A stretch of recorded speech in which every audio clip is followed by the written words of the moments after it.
Ya, kita mulai. Assalamualaikum warahmatullahi wabarakatuh. Waalaikumsalam warahmatullahi wabarakatuh. Ya, selamat siang anak-anak. Siang, Bu. Ya, bagaimana kabar kalian hari ini? Baik. Ya, alhamdulillah baik ya. Nah, sebelum kita mulai pembelajaran pada siang hari ini, alangkah baiknya kita berdoa dulu. Oke, sekarang silakan ketua kelas pimpin doa teman-teman. Mari teman-teman, sebelum memulai pembelajaran kita pada siang hari ini, awali dengan doa. Doa menurut agama serta kepercayaan masing-masing, berdoa dimulai.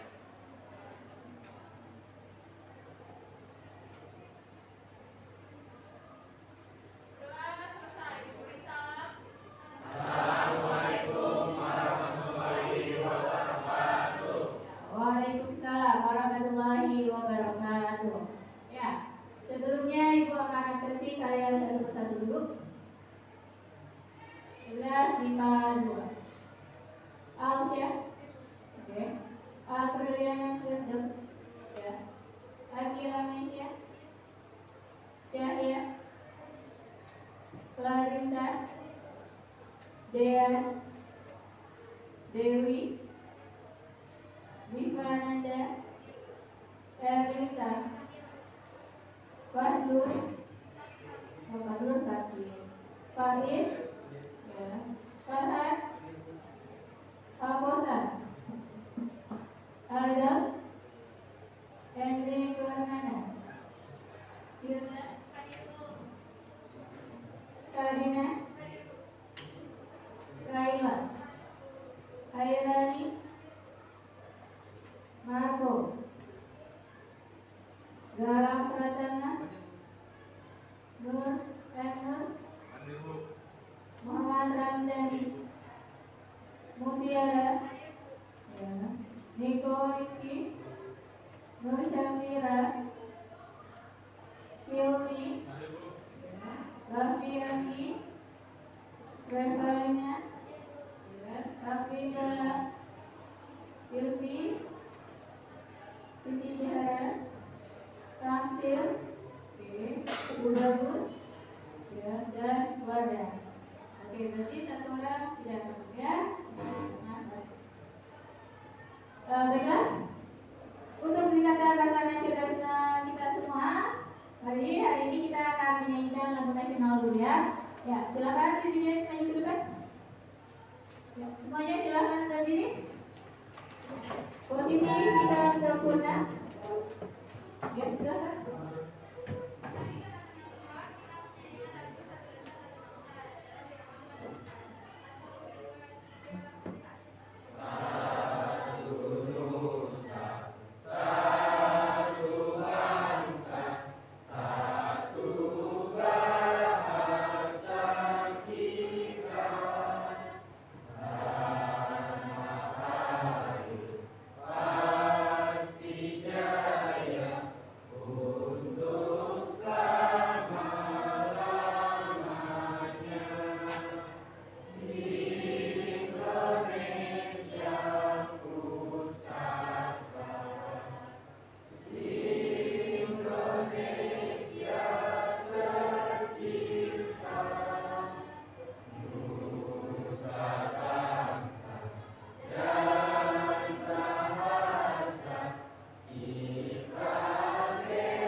Tentang kasus-kasus pelanggaran HAM. Oke, nanti ada kaitannya dengan pelajaran minggu lalu. Nah, di Indonesia kan banyak terjadi kasus-kasus pelanggaran HAM. Ya, siapa yang bisa menyebutkan kasus-kasus itu apa aja? Ya, silakan.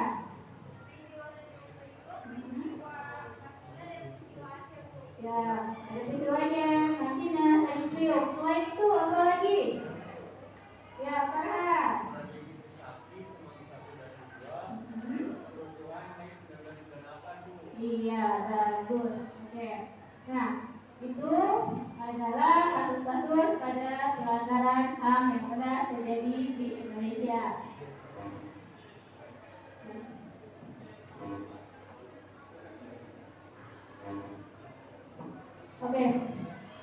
coba kalian perhatikan gambar yang ada di monitor ya.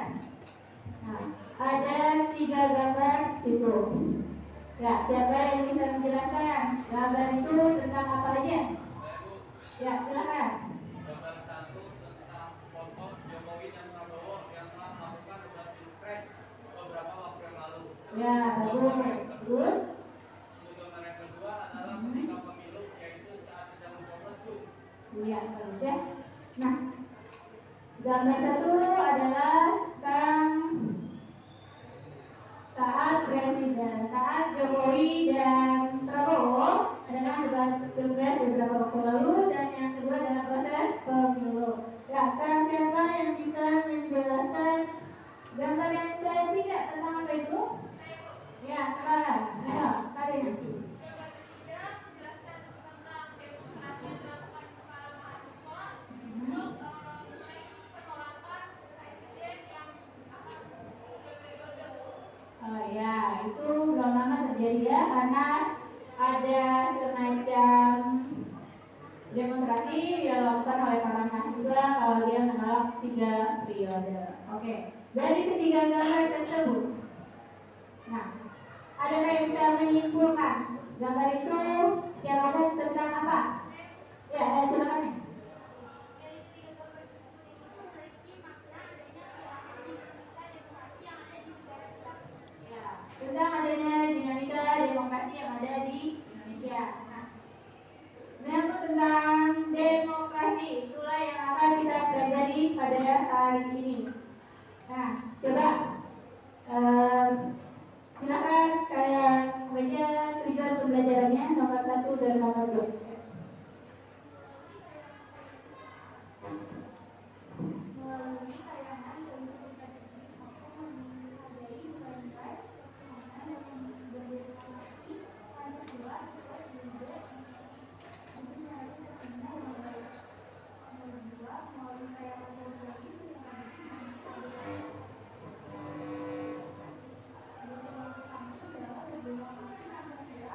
sesuai dengan ide Ya, itu nomor 1 dan nomor 2. Sekarang coba dibaca nomor 3 dan nomor 4. Nomor 3, melalui tayangan PowerPoint peserta didik mampu mengkaji sistem dan dinamika demokrasi Pancasila oleh UUD RI tahun 1945 dengan baik.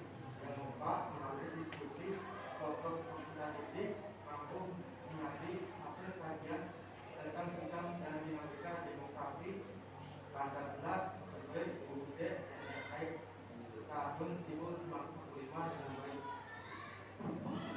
Itulah tujuan pembelajaran kita pada hari ini. Nah, sedangkan untuk pembahasannya ada beberapa materi yang akan kita bahas pada hari ini, yaitu tentang hakikat demokrasi, prinsip-prinsip demokrasi, dan realisasi demokrasi yang ada di Indonesia. Ya, next. Di sini saya akan jelaskan sedikit tentang demokrasi ya. Sebenarnya pengertian demokrasi itu banyak, tapi di sini saya hanya menyebutkan 3 saja. Pertama, menurut Kamus Besar Bahasa Indonesia. Yang kedua, menurut Abraham Lincoln. Ada yang kenal Abraham Lincoln itu siapa? Ada yang tahu Abraham Lincoln itu siapa? Salah satu dari Presiden Amerika Serikat yang ke-16 ya, betul. Menurut dia, ini pengertian ini cukup umum dan ya, masyarakat umum juga biasanya tahu itu demokrasi adalah pemerintahan dari rakyat oleh rakyat dan untuk rakyat. Kita akan sedangkan secara etimologis atau asal kata berasal dari bahasa Yunani ya. Dia masa artinya rakyat, seratus artinya pemerintahan. Jadi adalah pemerintahan rakyat. Oke. Di sini ada prinsip-prinsip dari demokrasi. Pertama, menyelesaikan perselisihan dengan damai. Kedua, menyelenggarakan pergantian pimpinan secara teratur. Yang ketiga, menegakkan tegaknya keadilan. Ya, lanjut. Nah, sekarang itu Bapak Ibu sekalian sudah tahu gambar Ya, siapa yang mau menjelaskan gambar itu gambar apa aja? Ya, silakan. Gambar satu itu gambar patung seperti yang ada tadi. Oh ya? Maksudnya patung itu ada di Amerika Serikat. Iya. Di Amerika Serikat atau di Prancis? Iya. Oke ya, namanya sudah berusaha untuk menjawab ya. Patung Liberty adanya di Amerika Serikat. Lalu gambar yang kedua itu apa? Ya, apa nih?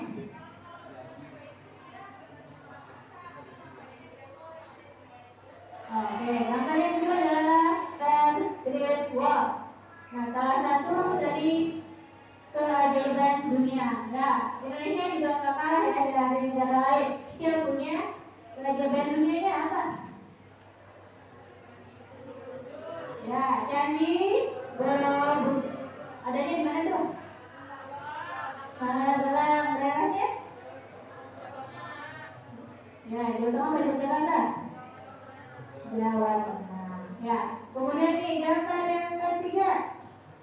Ayo nih, gambar ketiga tentang apa?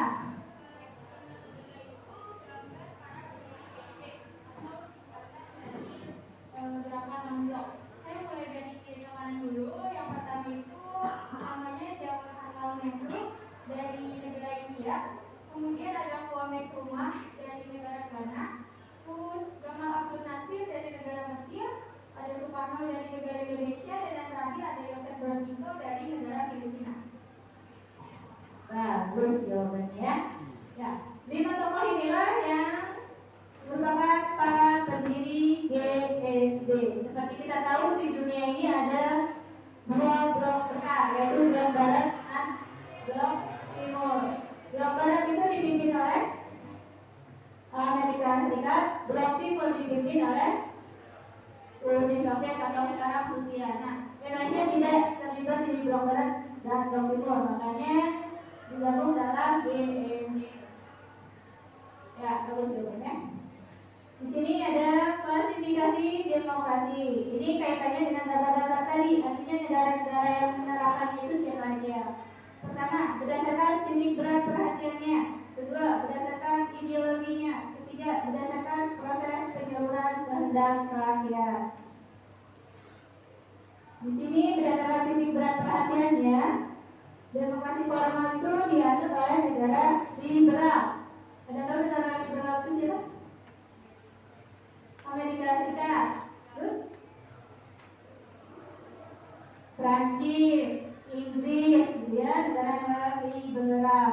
Kalau negara-negara yang demokrasi material itu maksudnya negara-negara sosialis kayak tadi Rusia, Korea Utara, ya maksudnya ke sosialis atau demokrasi material. Kalau Indonesia maksudnya ke demokrasi gabungan.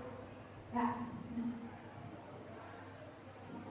Nah, berdasarkan ideologinya tadi saya sudah sebutkan ada demokrasi konstitusi atau liberal, demokrasi rakyat atau proletar. Nah, untuk Indonesia terdapat demokrasi apa namanya?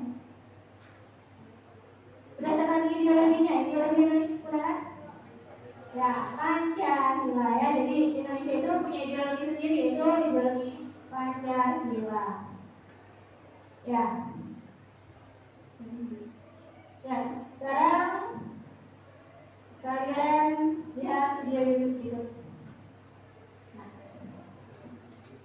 dari video tersebut, apa kesimpulan dari video tersebut? Siapa yang bisa menjelaskan?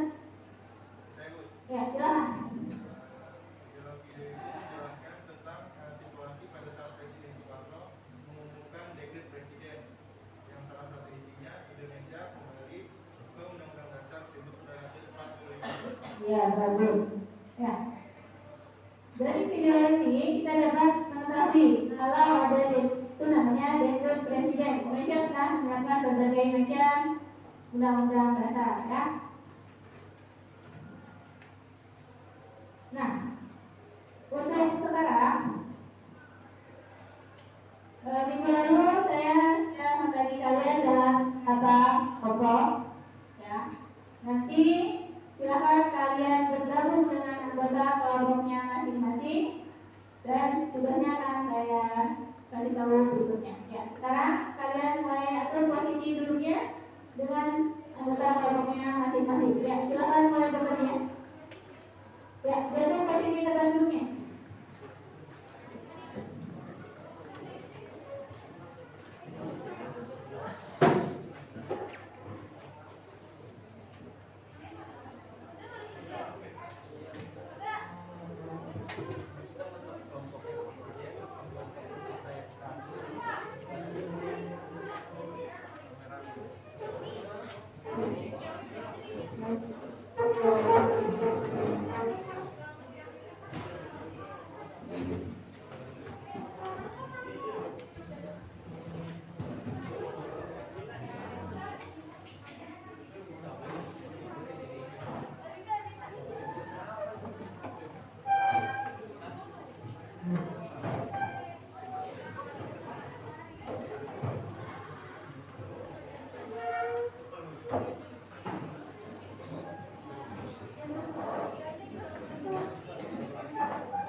Ya, sudah bergabung dengan anggota kelompoknya masing-masing. Sekarang saya mau cek kelompok 1 di mana?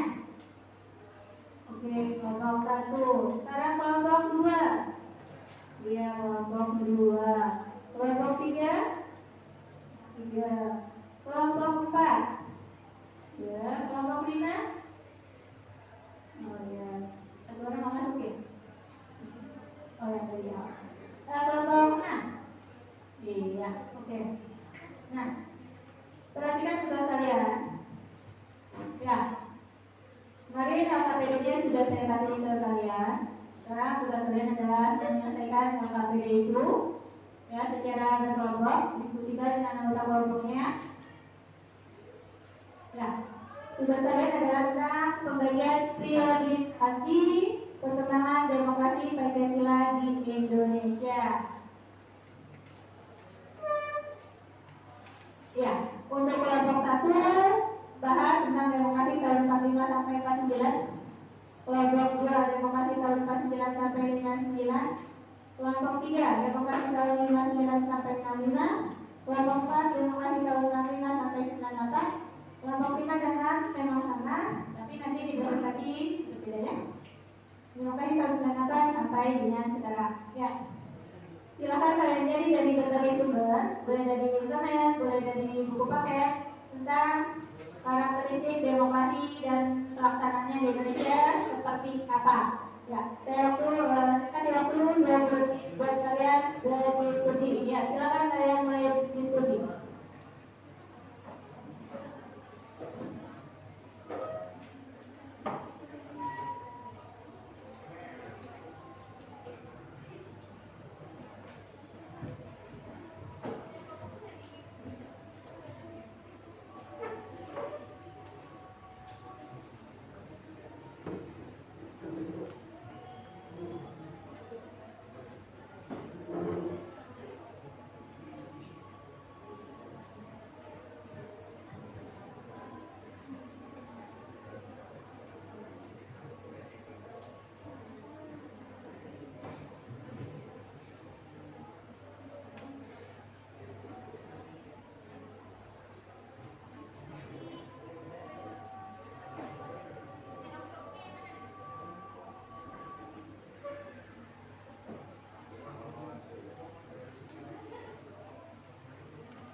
Ya. Waktu berdiskusi kalian sudah habis. Ya, sekarang kita masuk ke sesi berikutnya yaitu presentasi kelompok.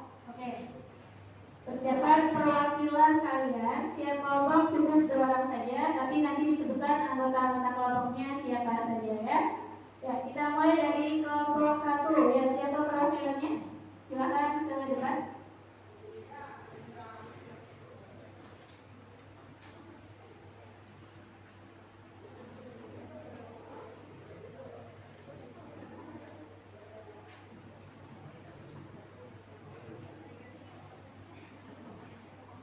Yang lain diperhatikan ke temannya presentasi.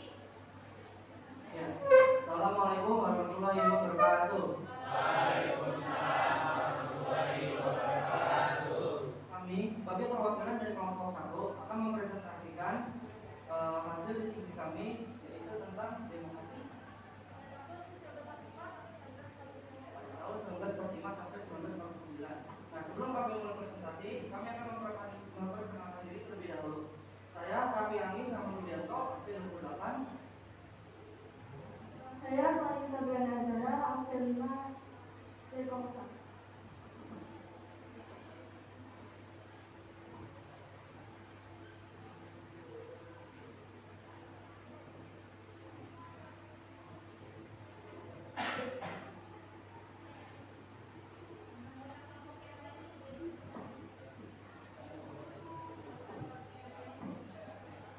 Kelompok yang bersatu yaitu ada Clarita, Rita Feby, Hazel, Muhammad Ramdhani, Kami Andi, dan Siti Zahra.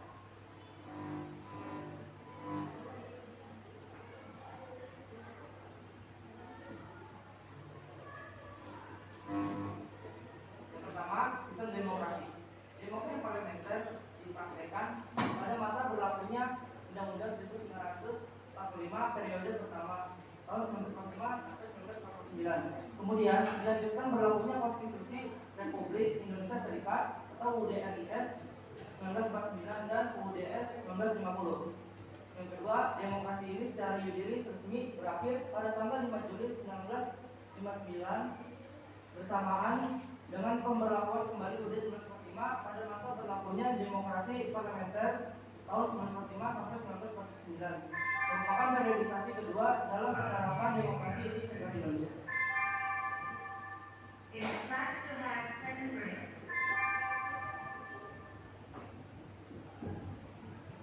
Selanjutnya ada sistem pemerintahan negara. Diketahui bahwa Indonesia adalah negara yang berlandaskan hukum dan tidak didasarkan atas kekuasaan yang berapa. Lalu, pemerintahan berdasarkan atas sistem konstitusi tidak bersifat absolutisme. Kekuasaan negara yang tertinggi adalah di tangan MPR. Presiden ialah penyelenggara pemerintahan negara tertinggi tapi di bawah MPR. Dan presiden tidak bertanggung jawab kepada DPR. Selanjutnya, menteri negara adalah pembantu presiden dan kekuasaan kepala negara tidak diberikan.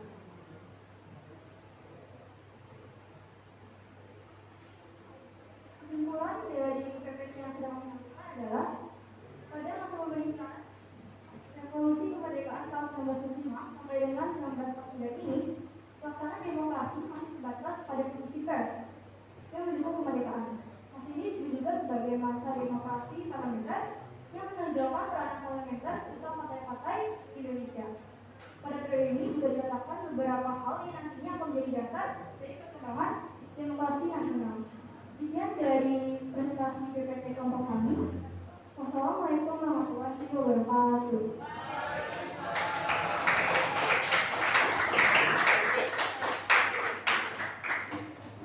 Ya, presentasi yang cukup bagus dari kelompok 1. Ya, kemudian kelompok 2 sudah siap? Ya, kelompok 2 silakan.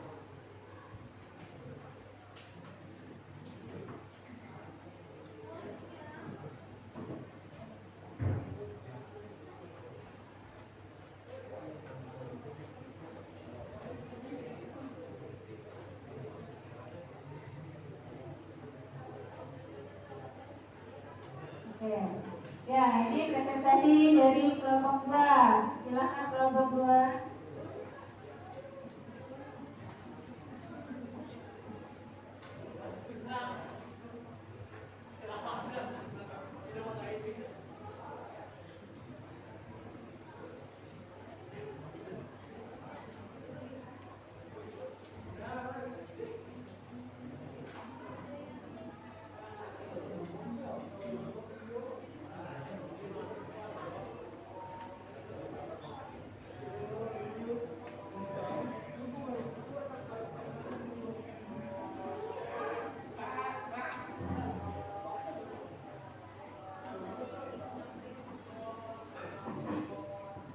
Assalamualaikum warahmatullahi wabarakatuh. Saya dari perwakilan kelompok 2 ingin mempresentasikan tentang demokrasi periode tahun 1949 sampai 1959.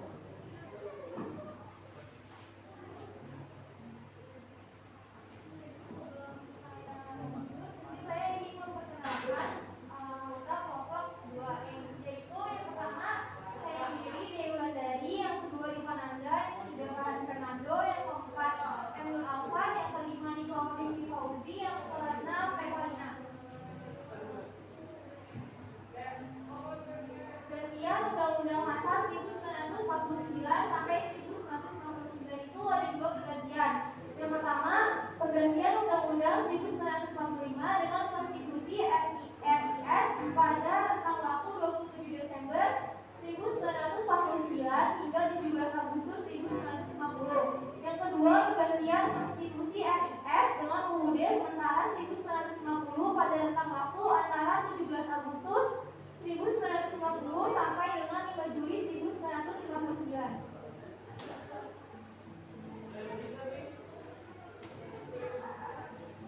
Perwujudan demokrasi masa 1949 sampai 1959. Yang pertama, lembaga perwakilan rakyat atau parlemen memainkan peranan yang sangat tinggi dalam proses politik yang berjalan.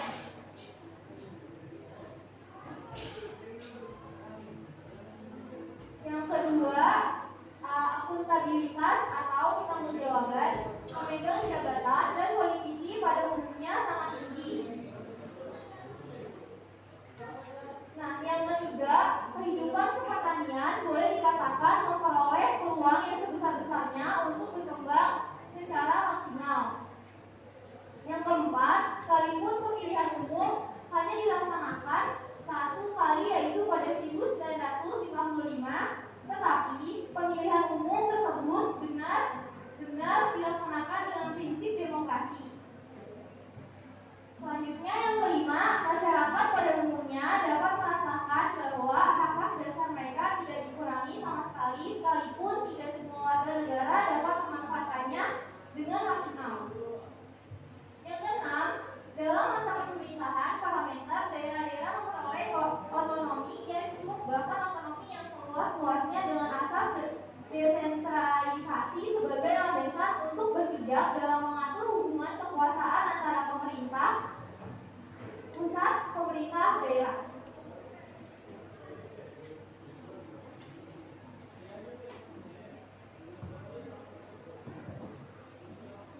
Kesimpulannya dikatakan kami indikator tersebut merupakan ukuran dalam pelaksanaan demokrasi pada masa pemerintahan parlementer.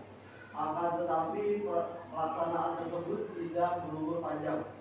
Demokrasi parlementer hanya bertahan selama 9 tahun sering dengan dikeluarkannya dekret oleh Presiden Soekarno pada tanggal 5 Juli 1959 yang membubarkan konstitusi dan kembali pada UUD 1945.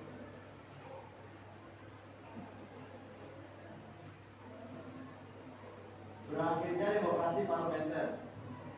Presiden menganggap bahwa demokrasi parlementer tidak sesuai dengan kepribadian bangsa di Indonesia yang dijiwai oleh semangat gotong royong, sehingga beliau menganggap bahwa sistem demokrasi ini telah gagal mengadopsi nilai-nilai kepribadian bangsa Indonesia. Mengapa demokrasi parlementer mengalami kegagalan?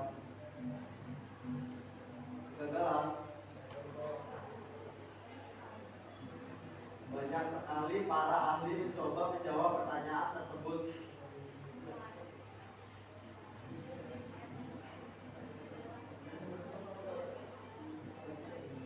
Sekalian banyak jawaban tersebut ada beberapa hal yang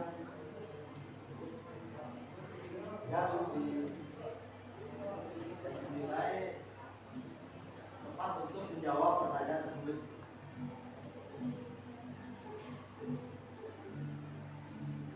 Mengapa demokrasi parlementer mengalami kegagalan? Satu, pertama munculnya usulan presiden yang dikenal dengan konsepsi presiden untuk membentuk pemerintahan yang bersifat gotong royong yang melibatkan semua kekuatan politik yang ada, termasuk Partai Komunis Indonesia.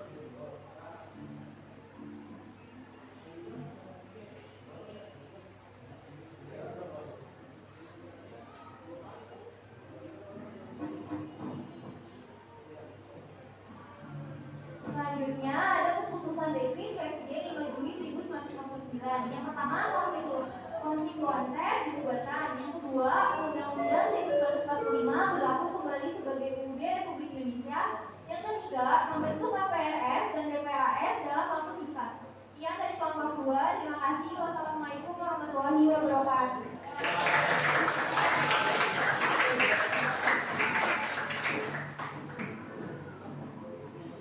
Ya. Jadi presentasi dari kelompok 2. Dalam persiapan buat kelompok 3 ya. Terus.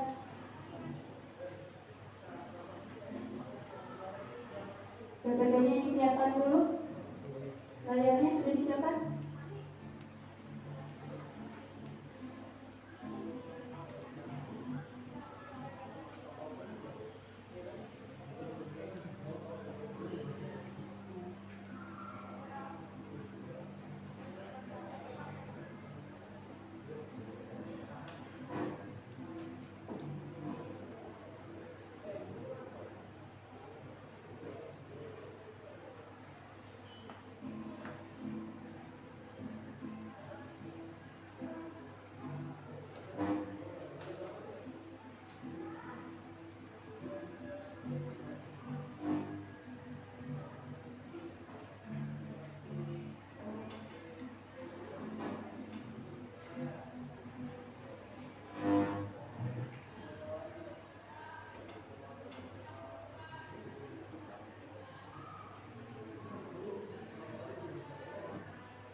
Ini ada beberapa anggota kami, yaitu anggota Kusen, Pulau Dewa, yang mulia dan Samira Wali.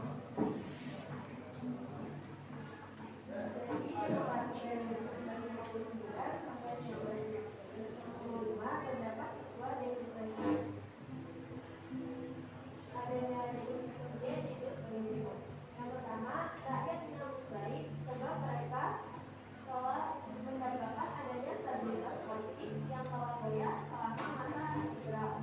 Yang kedua, Mahkamah Agung membenarkan dan mendukung pelaksanaan dekret Presiden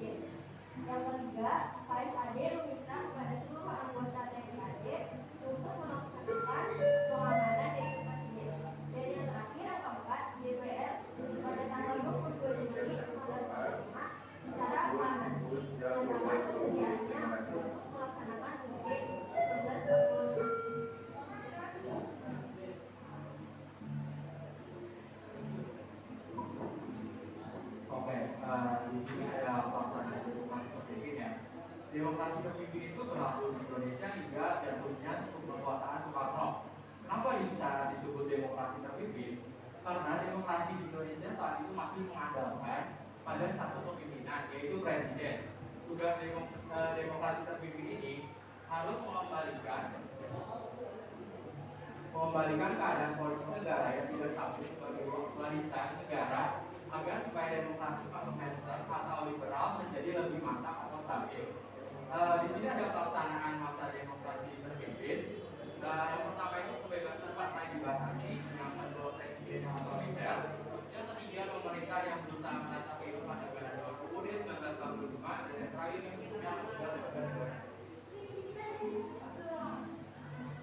Oke, kesimpulan dari presentasi kami ini, demokrasi terpimpin itu sudah keluar dari aturan yang benar, bukan dipimpin oleh hikmah kebijaksanaan, akan tetapi dipimpin oleh institusi presiden yang sangat otoriter yang jauh dari nilai-nilai demokrasi universal.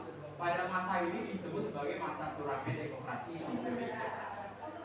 Oke, sebelum saya mau penutupan presentasi ini, saya mau panggil dulu nih. Nanti yang lain jawab cakep ya. Yang semangat dong. Oke. Kalau jalan menginjak bumi, kalau terbang menginjak awan. Sekian presentasi dari kelompok kami. Ayo semuanya tepuk tangan. Sekian presentasi dari kelompok kami. Apabila ada kekurangan atau kesalahan mohon dimaafkan. Assalamualaikum warahmatullahi wabarakatuh.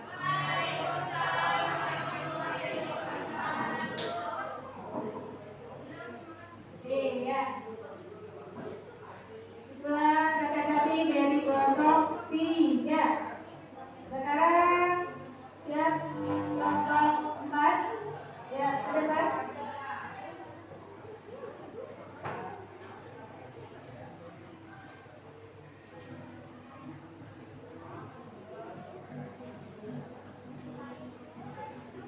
Ya, kelompok 4 perwakilannya. Kelompok lain siap-siap ada yang bertanya ya. Nanti sudah siap.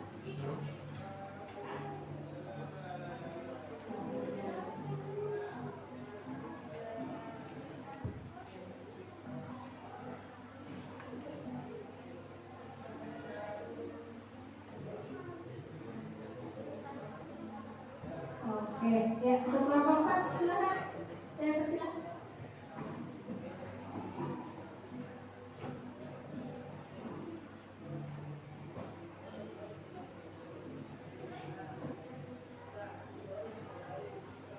Assalamualaikum warahmatullahi wabarakatuh.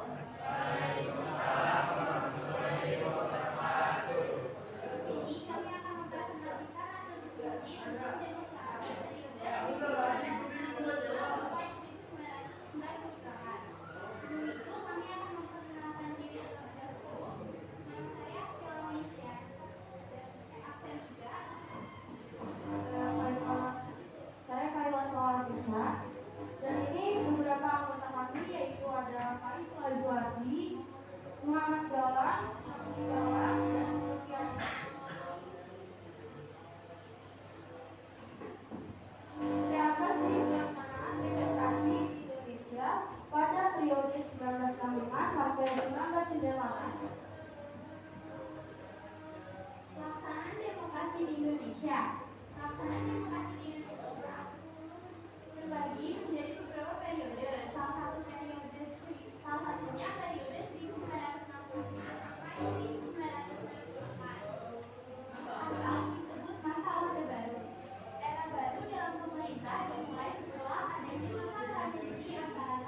dari kehidupan politik di Indonesia dari masa sebelumnya.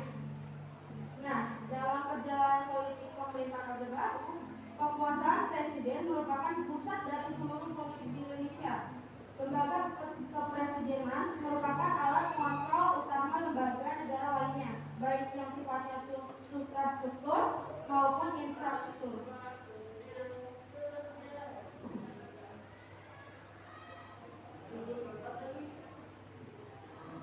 Sekian presentasi kami yang beberapa hal yang bisa kami sampaikan. Sebelum saya tutup, apakah ada yang mau bertanya? Silakan sebut nama dan kelompok berapa. Saya dari Saudara dari kelompok 6 teknik kimia. Pada tuntutan para mahasiswa kepada Presiden Soeharto yang dilakukan pada bulan Mei. Baik, terima kasih.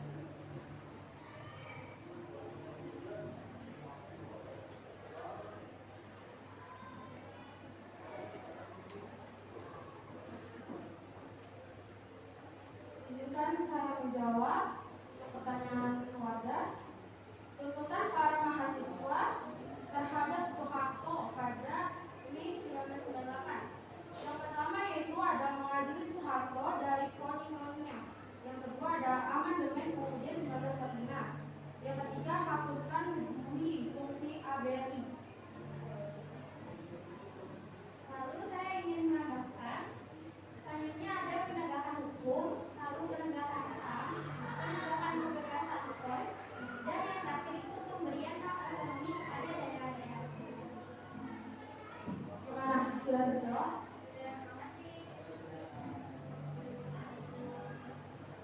Baik, presentasi hari ini saya tutup. Terima kasih atas perhatiannya. Wassalamualaikum warahmatullahi wabarakatuh.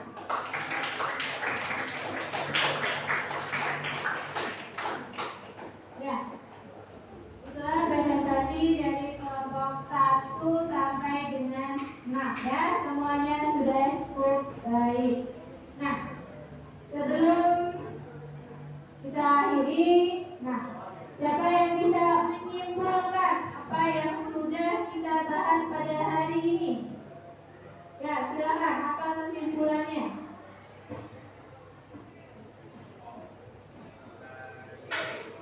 Kesimpulan kita hari ini itu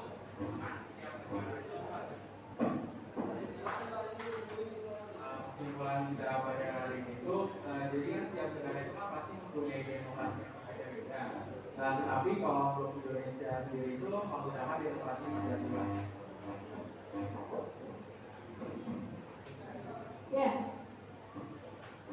kesimpulannya cukup baik ya, tapi saya tambahkan sedikit. Kalau demokrasi di Indonesia adalah demokrasi Pancasila, ya, lahir dan tumbuh berkembang melalui proses yang sangat panjang. Oleh karena itu, sebagai bangsa Indonesia kita harus tetap melaksanakan demokrasi Pancasila dengan sebaik-baiknya. Nah, karena pembelajaran yang sebentar lagi mau habis, Ibu pengen nanya nih, bagaimana perasaan kalian setelah pembelajaran pada hari ini? Alhamdulillah. Ya, sebelum kita akhiri pada pembelajaran hari ini, tadi kan kita mulai dengan berdoa.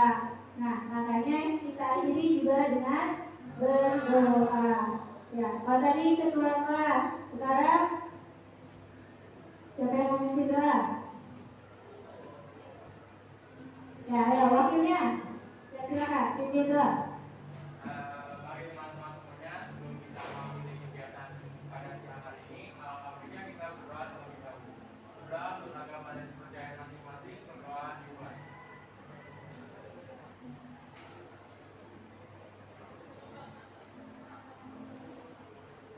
Berdoa supaya kita